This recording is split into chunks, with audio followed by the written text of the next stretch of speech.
Birth Story 8, The Doctor's Wife. Mom. She planned for an all-natural childbirth, GBS positive, and declined antibiotics. Achieved childbirth vaginally and without pain medication. Baby number 1, Finley, born July 17th, weighed 6 pounds, 14 ounces.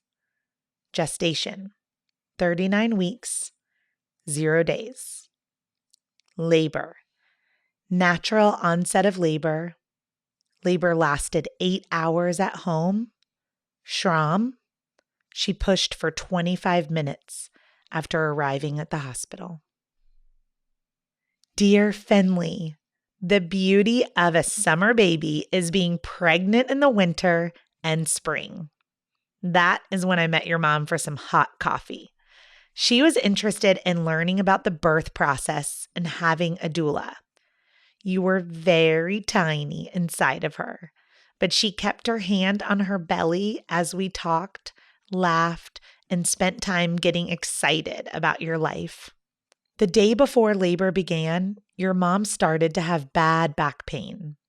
I had lunch with her that afternoon, and she never let on to me she was in pain. That night, your mom took in the sunset and said it was captivating. The sky was bursting with pinks and oranges and had a glowing haze about it. She described it like looking through tinted glasses. The pain of her back had yet to subside when she finally retired to bed for the evening. She had trouble sleeping through the night because of this, but had no idea this was the onset of labor. In the morning, your parents got up around 6:30 a.m. and your dad left for work. Your mom ate cereal. The pain from the previous day worsened and just wouldn't go away all morning. But she felt like it was constant and not coming in waves like contractions.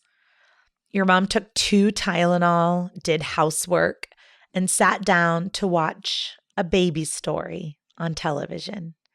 Your dad called every few hours to check in on your mom. He was worried and wasn't going to be home until after 4 p.m., but she reassured him that she was fine. By 2 p.m., your mom was in a lot of pain, but was still in major denial.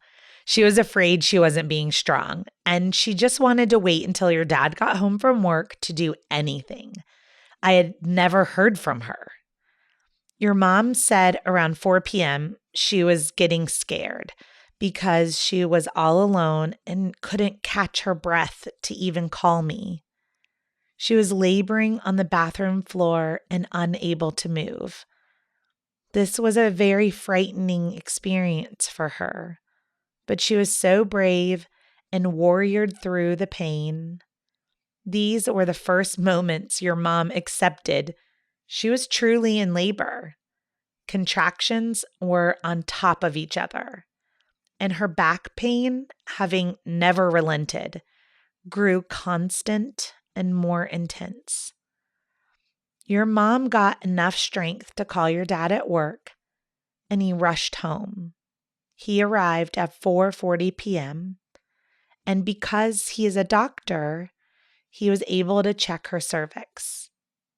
He was shocked to find that her cervix was completely dilated at 10 centimeters, and you were at a 0 station. OMG. Your dad had to make a decision: go to the hospital now or stay and deliver you at home. Your dad knew that first-time moms can take some time to labor down, and pushing often takes 30 minutes to several hours. So he made the decision to go. He called me immediately after he checked your mom and said to meet them at the hospital. He told me she would be ready to push you out by the time I got there and to hurry. I raced to the hospital. Your dad pulled right up in front.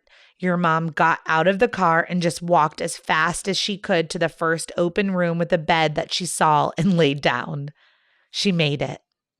She was scared, but felt safe. We were all there with her. At 5:30 p.m., they checked your mom's cervix and they confirmed 10 centimeters, 100% effaced, a +2 station, and you were coming out. Your mom was positive for vaginal colonization of GBS and declined antibiotics.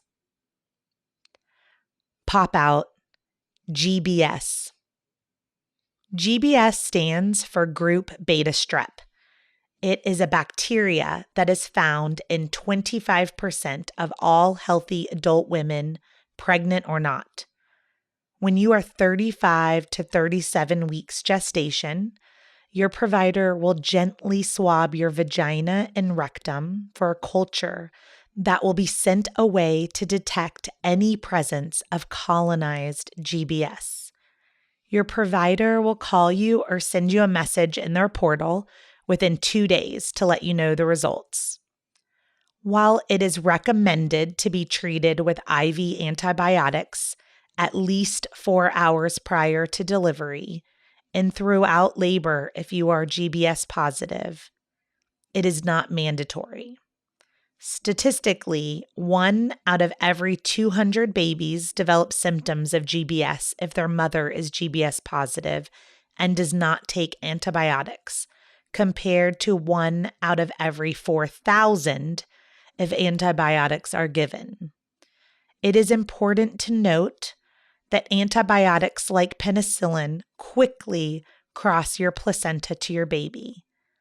Antibiotic exposure during labor has been shown to have negative short-term effects on your baby's microbiome. I highly recommend taking probiotics throughout your pregnancy. It can lessen your chances of being vaginally colonized with GBS and support your gut microbiome if you choose to use antibiotics to treat your GBS status. Another tool for your toolbox is to wash your vagina and rectum with an antibacterial wash like Hibiclens, which you can pick up on the shelf at your local pharmacy or online retailer. Your mom began to push. I could see the very beginning of your birth in the top of your head, which was full of hair. I went straight to your mom's side and I put an iced lavender cloth on her head and ice chips in her mouth. She had her eyes closed for several contractions and pushes and then rested. We did everything we could to make your mom comfortable for the remainder of her labor. After a few pushes, your mom asked if we could see you and if you were coming out. She was quiet, breathed softly, and kept her eyes closed. She never screamed or let out any noises. She controlled her breathing and pushed like she had been born to have you. With the help of a birthing mirror, your mom was able to see you starting to emerge. It was amazing. Pop out, birthing mirror. I'm not a huge fan of birth mirrors when laboring without an epidural because I like for my clients to be upright, to keep their eyes closed, and to help stay in deep relaxation during birth. However, I have witnessed an increase in effective pushing and motivation when moms who are medicated with an epidural and are pushing in the hospital bed use a birth mirror. It is just what you think it is, a mirror. The pushing stage of birthing can take 30 minutes to several hours for a first-time mom. It's normal to grow tired during pushing. And if you have an epidural, it's sometimes hard to know where and how to effectively push. You just want it to be over and to be holding your baby. Trust me, I know. Using a mirror allows you to see the top of your baby's head as it is emerging and may help make pushing more effective. Finley, you were born at 5:55 p.m. after just 25 minutes at the hospital. Your water broke as you were born. You were immediately placed upon your mom's chest. You snuggled into her neck, and you all fell in love. Your mom had a second-degree tear the doctor repaired after delivering the placenta with the use of lidocaine. Your dad cut the umbilical cord after it completely stopped pulsating. You weighed 6 pounds, 14 ounces, and you were 19.75 inches long. Much love, your doula, Heidi.